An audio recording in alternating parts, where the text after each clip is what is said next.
Welcome. We've got some thrilling Arsenal news lined up for you, so stay tuned until the end to catch all the latest updates. And don't forget to leave 300 likes to keep us motivated in bringing you the latest Arsenal updates. Declan Rice set to join England despite injury scare as Arsenal grapple with Martin Odegaard's nightmare. Declan Rice is expected to report for England duty at St George's Park on Monday, despite concerns over a back injury that forced him off during Arsenal's 2-0 win over West Ham. The Gunners' midfielder, substituted late in the match, sparked worries for Mikel Arteta about his fitness for the Three Lions' upcoming friendly against Wales and subsequent qualifier in Latvia.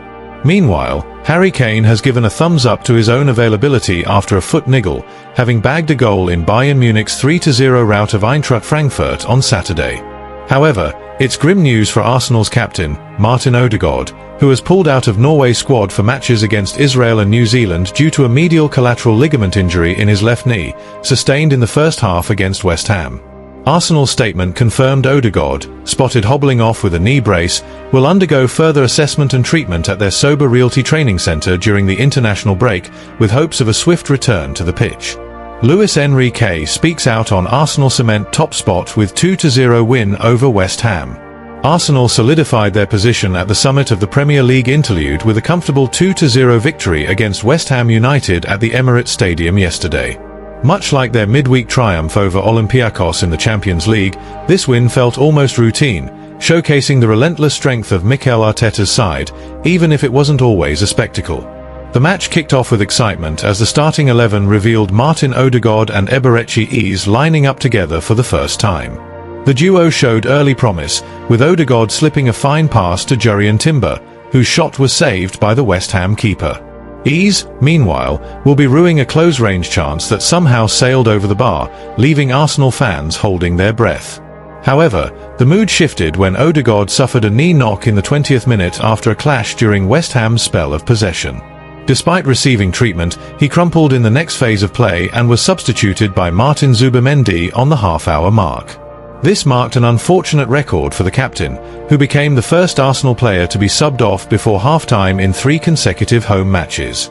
Arteta later admitted post-match that Odegaard's knee was strapped up and didn't look good, though fans will hope it's more painful than serious. Zubimendi, stepping in for Odegaard, proved a revelation and was pivotal to Arsenal's success.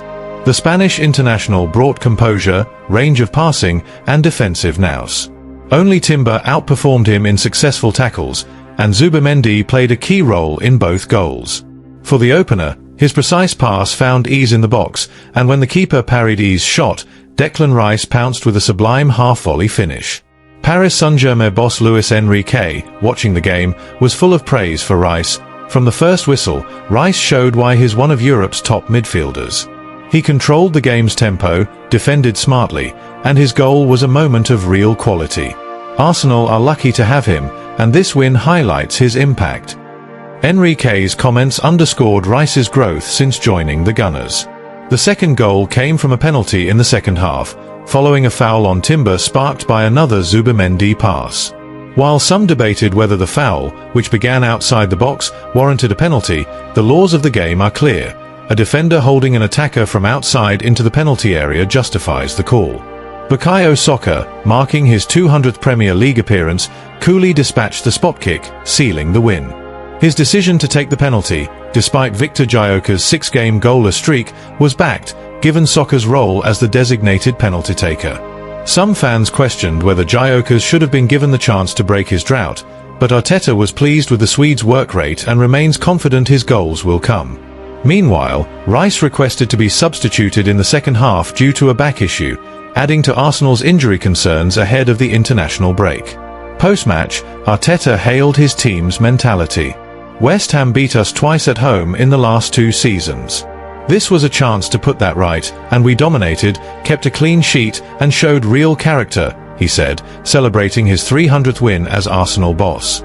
He highlighted the team's ability to overcome injuries and early-season challenges, silencing critics who targeted them after the Manchester City draw weeks ago. This victory sends Arsenal into the international break atop the table, with 3 wins on the bounce and just 1 goal conceded in their last 3 matches.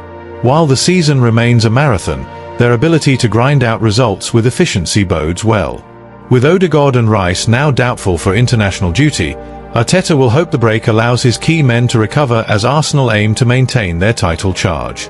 Gary Neville snubs Rodri and Declan Rice, crowns Premier League's finest midfielder. Gary Neville, the former Manchester United stalwart, has stirred the pot by naming his pick for the Premier League's top midfielder, and it's neither Manchester City's Rodri nor Arsenal's Declan Rice.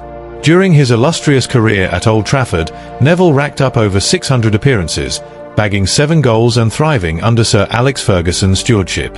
His trophy cabinet boasts 8 Premier League titles, 3 FA Cups, 3 League Cups, 2 Champions League crowns, an Intercontinental Cup, and a FIFA Club World Cup. Since hanging up his boots, Neville has dabbled in business ventures and carved out a reputation as a forthright pundit. His latest take has sparked debate, as he weighs in on who rules the midfield in the Premier League. Rodri, Manchester City's linchpin since joining in 2019, has notched 26 goals in 271 outings at the Etihad. His haul includes 4 Premier League titles, an FA Cup, 2 League Cups, a Champions League, a UEFA Super Cup, and a FIFA Club World Cup. The Spanish international, fresh off captaining Spain to Euro 2024 glory, also clinched the 2024 Ballon d'Or. Meanwhile, Declan Rice, who swapped West Ham for Arsenal in a club record £100 million move in 2023, has impressed with 17 goals in 113 matches for the Gunners. Yet, a major trophy still eludes him at the Emirates. On Saturday, Neville was in the commentary box for Sky Sports at Stamford Bridge, where Chelsea locked horns with Liverpool. The Blues took the lead with a cracking strike from Moises Caicedo, giving them a 1-0 edge at the break. Liverpool clawed back after the interval, with Cody Gakpo slotting home from close range. But in the dying moments, Estevao Willian's 96-minute winner sealed a dramatic 3 points for the hosts. Speaking on his Sky Sports podcast after the match, Neville heaped praise on Caicedo, who Chelsea snapped up from Brighton for over £100 million in 2023. Neville declared the Ecuadorian not just the match's standout but the Premier League's premier midfielder, outshining the likes of Rice and Rodri. Caicedo's goal was a belter, but it's his graft and all-around brilliance that make him a cut above. He's like 2 players in one absolutely top draw. Early doubts about him have vanished. Right now, he's the best midfielder in the Premier League, Neville enthused, adding that Caicedo's presence could have swung the game for any side, even Liverpool. Thanks for watching Arsenal Time. If you enjoyed this content, don't forget to like, share, and leave a comment below. Continue following the Gunners' journey with us, and see you in the next video. Come on, you Gunners!